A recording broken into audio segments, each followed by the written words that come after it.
Gracias por esta nueva oportunidad. Hoy día voy a presentar la biografía del padre Carlos Pane, quien en la Inspectoría Salesiana del Perú cumplió una serie de roles, pero acá vamos a destacar el rol de impulsor, promotor de la construcción de la Basílica de María Auxiliadora de Lima. Cabe precisar de que la reconstrucción de la biografía del padre Pane se hizo justamente a colación de la investigación que he venido desarrollando sobre este templo. Entonces, inicialmente no incursioné con la intención de reconstruir su biografía, pero en el estudio de la génesis del templo, obviamente, fue aflorando la importancia que tuvo este sacerdote salesiano en la consolidación del proyecto, su ejecución y su, finalmente, conclusión hacia 1921-1924.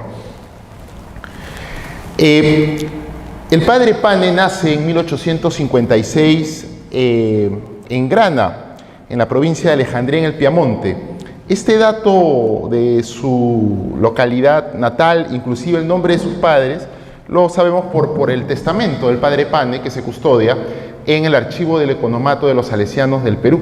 Entonces ahí inclusive se señala, quiénes fueron sus padres: don Esteban Pane, su madre, doña Ana Coca, y nos permite, digamos, reconstruir al menos este dato importante de los orígenes de su biografía.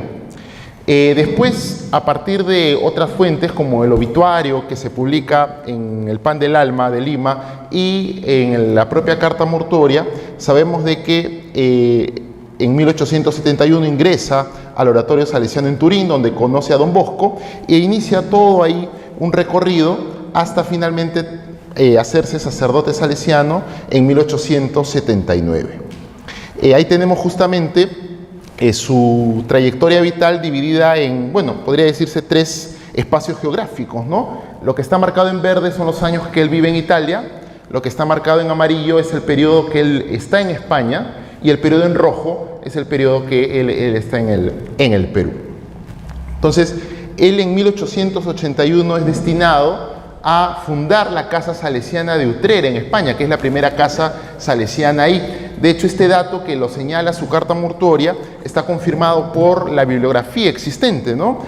Por ejemplo, quiero destacar esta publicación del salesiano Ángel Martín González, publicada en 1981 a raíz del centenario de la llegada de los salesianos a España, donde incluye abundante información de archivo y reproducción de extractos de cartas escritas por el propio Pane, ¿no? Y que es un dato importante porque nos permite conocer la existencia de documentación un poco más cercana de esos años de Pane en España. Obviamente, desde Lima solamente puedo tener acceso al tema, bibliográfico, pero quizás en un futuro se pueda acceder a esa documentación, ¿no? La idea y el proyecto que espero, ojalá, pueda concretarse es que para el año 2023, que es el centenario de la muerte de Pane, pueda hacerse una publicación haciendo una reconstrucción más completa de su biografía, ¿no? Por eso para mí es muy importante esta presentación, porque es el inicio de ese recorrido que espero culmine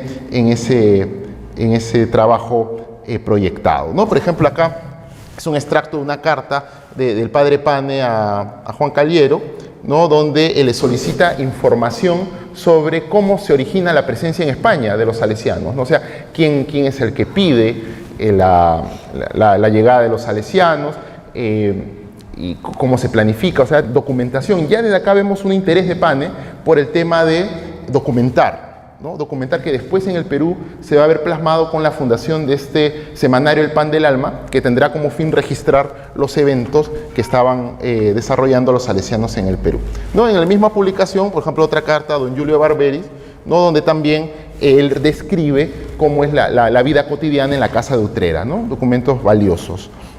Bien, él en 1887, por la obediencia, retorna a Italia y le toca estar justamente ahí en el momento de la muerte de don Bosco, en 1888, ¿no?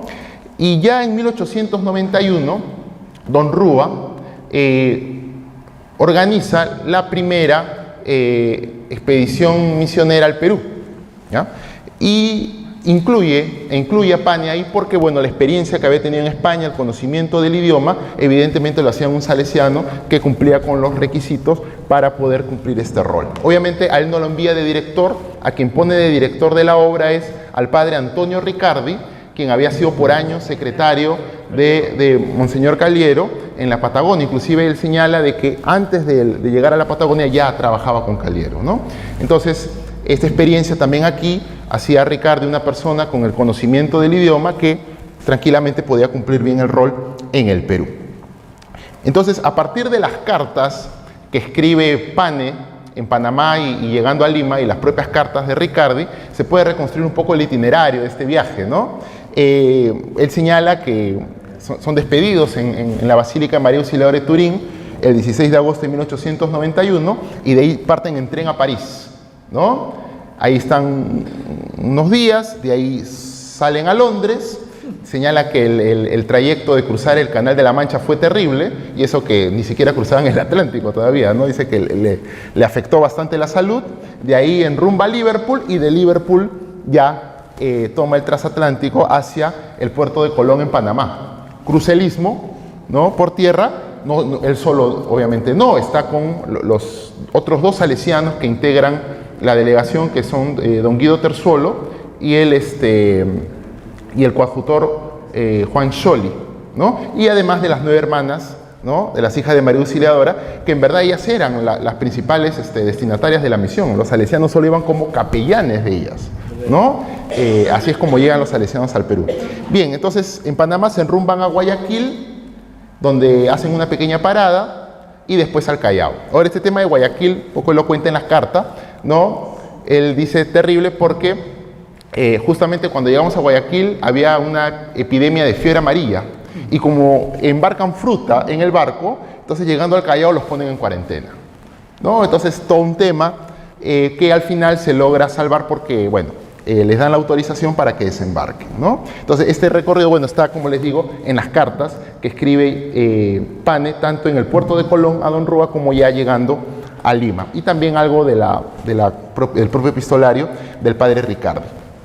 Bien, esta es una de las primeras fotos de que se conservan en el archivo de Lima, una de las fotos más tempranas de los salesianos en mi ciudad, ¿no? Ahí tenemos al centro al padre Ricardi, el director, junto con los niños del Oratorio San Francisco de Sales, que se funda en el RIMAC, ¿no? El 8 de diciembre de 1891, ¿no? Y Pane era parte de la comunidad religiosa, lo tenemos ahí un poco alejado en la esquina, ¿no? Casi no sale en el encuadre de la foto, ¿no? Pero sin duda ya desde los primeros momentos va a destacar como un salesiano muy importante en esta obra. Un poco para explicar brevemente el contexto, ¿no? Pane llega al Perú con los demás salesianos en 1891, un periodo que está marcado por el impacto de la Guerra del Pacífico. El Perú pierde la Guerra del Pacífico, es una guerra entre Perú, Bolivia y Chile, ¿no? En la que perdemos territorio, Tarapacá, un territorio rico en salitre, en la que se basaba las esperanzas del Perú para su recuperación económica, ¿no? Y lo pierde todo Tarapacá, y el periodo posterior a la guerra es de una crisis económica muy funesta, ¿no? Y ese periodo la historiografía peruana lo llama la reconstrucción nacional, ¿no? Es un periodo donde hay gobiernos militares que se dan golpes de Estado, y en ese contexto llega Pane y los demás salesianos al Perú, ¿no? Este periodo, según la historiografía, dura hasta 1895, en que hay un relevo, salen los militares y entra un grupo de civiles a gobernar el Perú.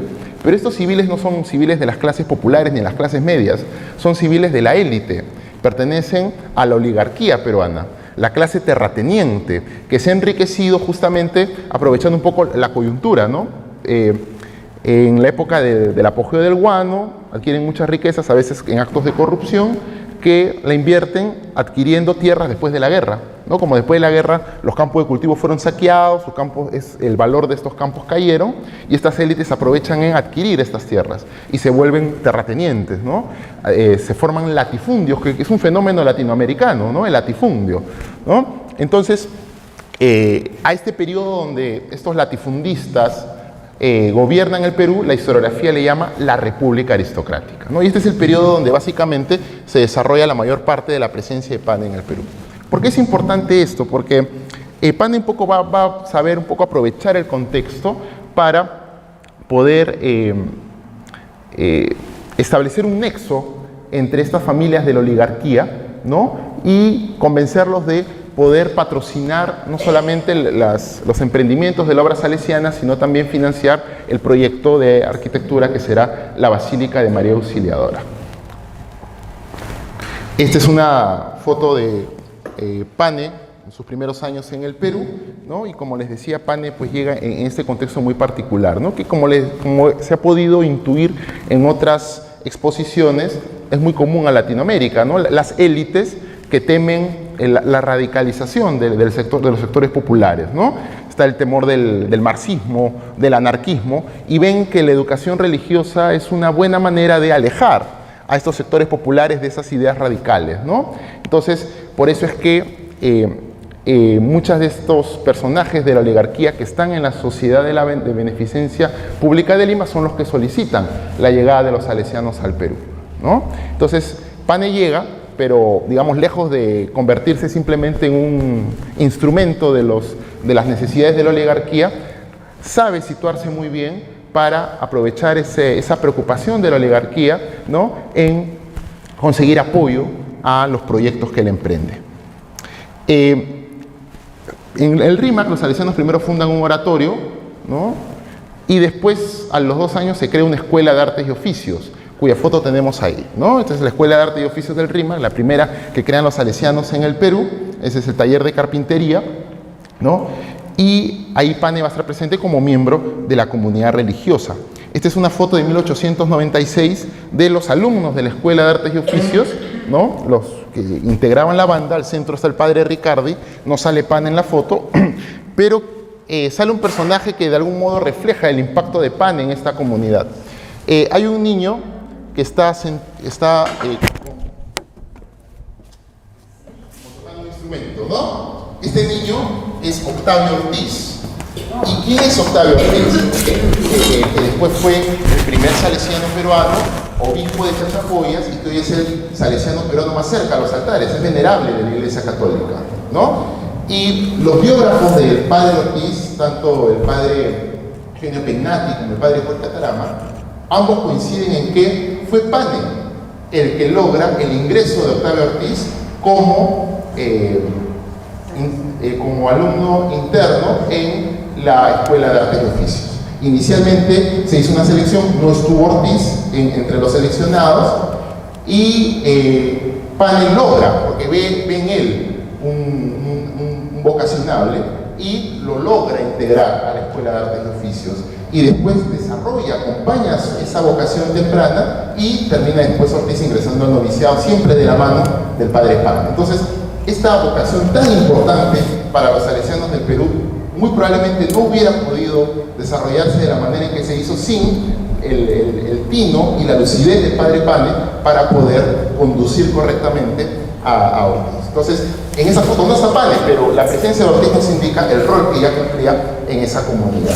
Bien, de esta etapa temprana también tenemos cartas, ¿no? Que se conservan en el archivo de Lima, donde, bueno, él describe temas interesantes de la vida en comunidad, pero también refleja pues cierto sentido del humor un poco, ¿no? Parte por la confianza que tenía con el destinatario, ¿no? Por ejemplo, acá hay un párrafo donde él mismo se describe a sí mismo con cierta autocompasión, pero en clave de broma, ¿no? Dice, algún rincón me mandarán, un cajón viejo haciendo referencia a él puede estar echado en cualquier parte, ¿no? Con tal de que Dios me guarde un rinconcito en el cielo, ¿no? Obviamente es un sentido de autocompasión, pero obviamente un poco en clave de broma, ¿no? Esta es otra carta, también dirigida a Giulio Barberi, ¿no? Donde hace referencia a su director, el padre Ricardi, ¿no? Y dice, como director don Ricardi no anima, sino que resfriga, ¿no? Una especie de crítica ahí velada, pero digamos también ahí en clave de humor, ¿no? Bien. Estos primeros años de Pane y de los salesianos van de la mano con la Sociedad de Beneficencia. Ellos son los que contratan a los salesianos y a las hijas de María Auxiliadora y ellos están en locales de la Sociedad de Beneficencia. Sin embargo, entre 1891 y el 97 la relación se complica bastante, la relación se vuelve difícil y ellos al final terminan el contrato, se desahucia y existe en estos años iniciales el riesgo de que la misión salesiana en el Perú fracase. Fracase porque las relaciones con la beneficencia son malas y está el problema latente de la falta de personal, ¿no? Son numerosas las cartas de don Ricardi solicitando a don Rúa que envíe más salesianos al Perú. Y las respuestas demoran, a veces prometen que envían un salesiano y envían al final no un salesiano, de repente un clérigo, y Ricardi dice, no, queremos un sacerdote. Entonces, estos problemas generan de que exista el riesgo del fracaso de la misión en el Perú. Inclusive se habla de la posibilidad ya de retornar. A la beneficencia le dicen, bueno, hay una cláusula del contrato que indica de que nos tienen que pagar el pasaje de retorno a Turín y iniciemos las gestiones, ¿no? ¿Qué salva la misión salesiana al Perú? Cosas curiosas, ¿no? Entra el gobierno de Eloy Alfaro al Ecuador y expulsa a los salesianos del Ecuador. ¿Y a dónde se van en su mayoría? Al Perú. Entonces, esta nota, que es, digamos, sombría para la presencia salesiana en el Perú, termina salvando la misión salesiana en Lima, ¿no? Entonces, llega una oleada de salesianos que refrescan, pasó, ¿no? Lo mismo en China. Dejaron a China, se fueron a Filipinas. Entonces ahí se funda la Casa de Arequipa, se fundan, en fin, una serie de casas en el Perú, ¿no? Y además los salesianos reciben una herencia. ¿Qué había pasado? Monseñor Teodoro del Valle, antes de morir, y cuando todavía vivía don Bosco, él dejó en una cláusula, dejó parte de mi fortuna para que los salesianos y el propio don Bosco, si es posible, se instalen en Lima, dice, ¿no? Y deja una parte concreta, ¿no? Una cantidad determinada, importante, ¿no? Y dice, si hace falta, autorizo incluso que se vendan mis propiedades para compensar lo que sea necesario, ¿no? Entonces está la cláusula testamental y, bueno, los salesianos llegan con la intención, bueno, de hacer efectiva la cláusula, ¿no? Pero algunos sobrinos de Monseñor interponen algunos elementos judiciales, dicen, no, yo soy el heredero legítimo, demora un poco, pero hacia 1897 se logra que los salesianos puedan hacer efectiva la cláusula y con ese dinero adquieren una parte importante de la hacienda Breña, ¿no? Ya, acelera entonces. Y bueno, en ese entonces Breña era una región que estaba fuera de Lima prácticamente, hasta acá llegaba la ciudad y acá queda la propiedad de los salesianos, está afuera, está en los linderos de la ciudad, ¿no? Y es ahí donde los salesianos, después que se desahucia el contrato, mudan toda la obra que tenían en el RIMAC, ¿no?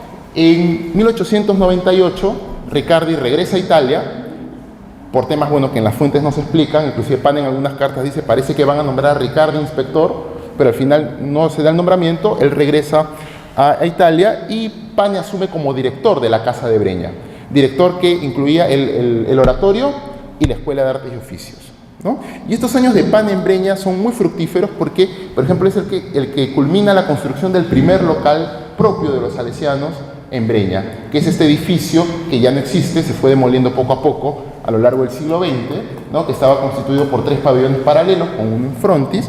Acá hay una vista un poco plano de la propiedad. Este es el colegio, están los 3 pabellones paralelos y el frontis, ¿no?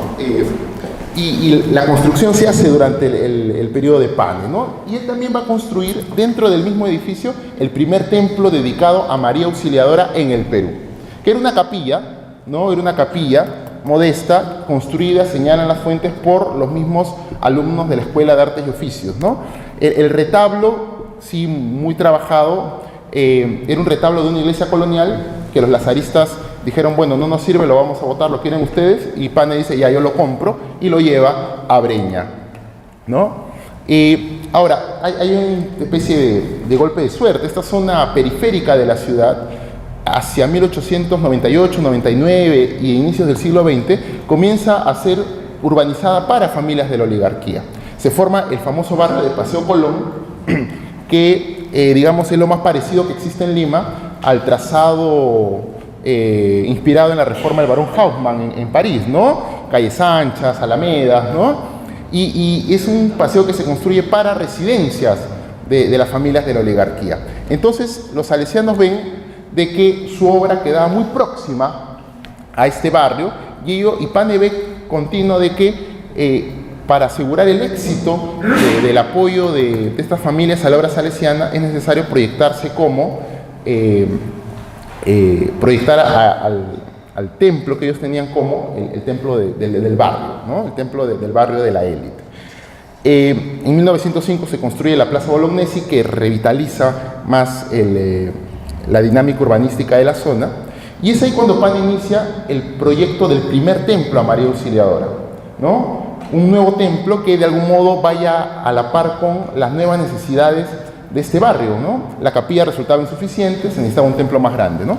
No se han conservado planos de este templo trunco, que comienza a construirse en 1906, pero se conservan algunas fotos donde se ven los cimientos de este templo, ¿no? Entonces se ve claramente, ¿no? Acá los perimetrales y las columnas, las bases de las columnas de la nave central. No era un templo muy grande, ¿no? No miraba tampoco a la gran avenida Brasil, sino a una calle pequeña, el pasaje María Auxiliadora, pero bueno, fue un primer intento de Pane de construir un templo un poco más grande del que ya se tenía, ¿no? Pero bueno, temas de presupuesto lo impiden. A pesar de eso, bueno, Pane desarrolla una serie de colectas. Lamentablemente el proyecto, como les digo, queda trunco. Acá, bueno, esto lo va a tener que pasar un poco. Pane intenta vincular la construcción del templo con ciertas efemérides, en este caso el centenario, cuatricentenario de Santo Toribio Mogrovejo, ¿no? Y después de este proyecto fallido, Pane es destinado como director en el Callao, ¿no? Sale de Breña, es enviado al Callao, pero le queda esta espina, ¿no? del proyecto inconcluso. En 1916 los salesianos cumplen sus bodas de plata en el Perú, ¿no? 25 años. Y es ahí cuando el inspector José Reineri, que también después fue inspector aquí en la Argentina, ¿no? Decide resucitar un poco este proyecto, ¿no? Le dice, muy bien, tenemos ahí los cimientos, tenemos, digamos, ya hay algo de donaciones que se han conseguido, retomemos, ¿no?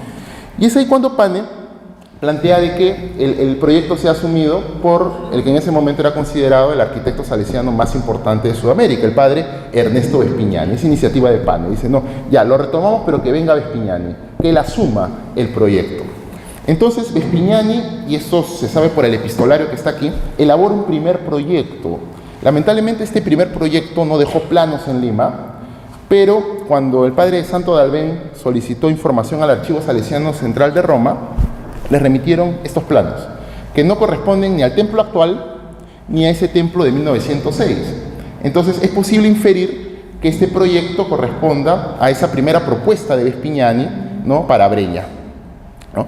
Las cartas señalan de que a Pane no le gusta el proyecto, y Pane le dice a Vespignani que lo reformule porque, para empezar, Vespignani lo había proyectado, al igual que el templo de 1906, orientado al pequeño pasaje María Auxiliadora, y Pane lo quería orientado hacia la gran avenida Brasil que se había trazado recientemente, ¿no? Y que para él eso era fundamental para posicionar a los salesianos digamos, en esta nueva Lima que se iba construyendo.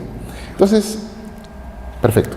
Entonces, Vespignani reformula los planos y termina trazando el proyecto definitivo, ¿no? La Basílica de María Auxiliadora, además con una gran torre de casi 60 metros que iba a ser, y de hecho lo fue, la estructura más alta de Lima durante toda la primera mitad del siglo XX, ¿no? Todo eso a iniciativa de Pane, ¿no? Pane siempre apuntando a ese sentido de grandeza, ¿no?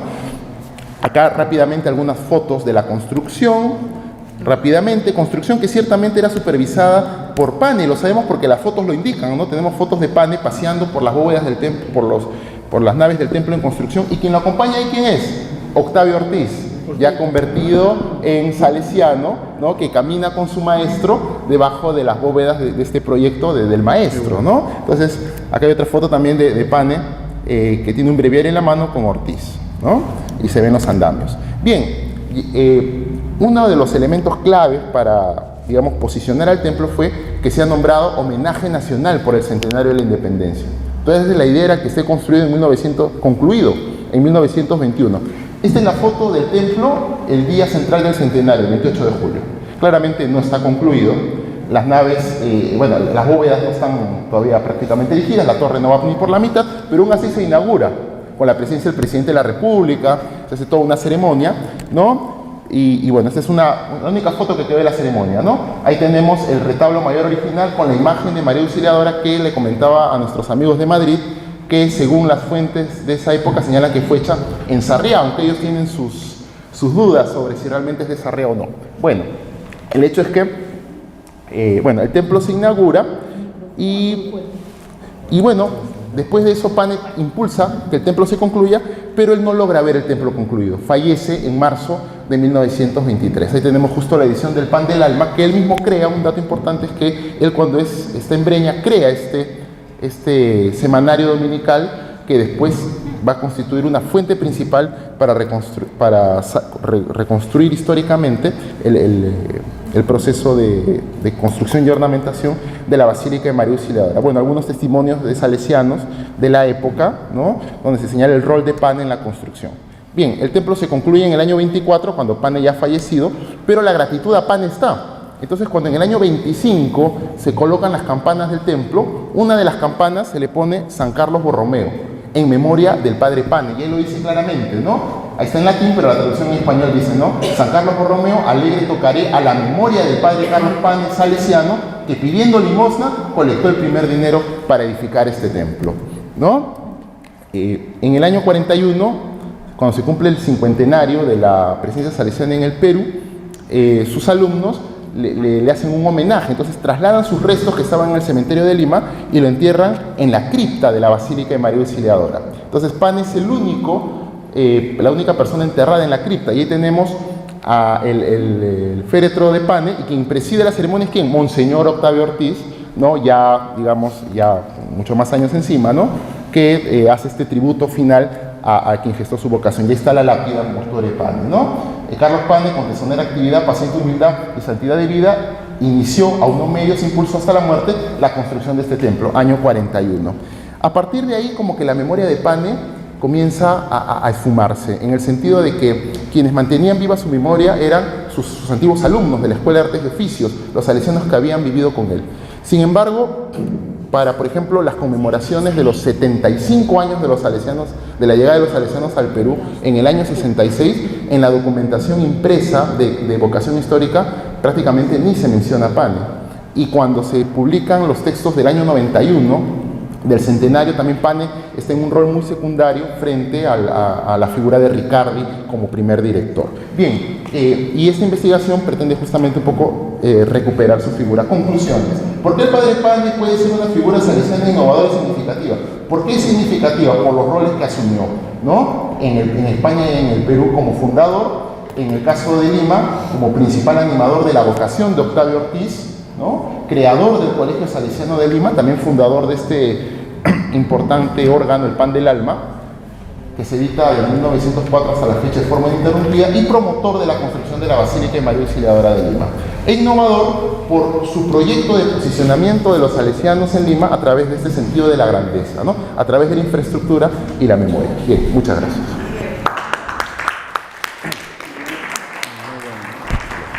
A veces que le gusta mucho este personaje, está enamorado de este personaje.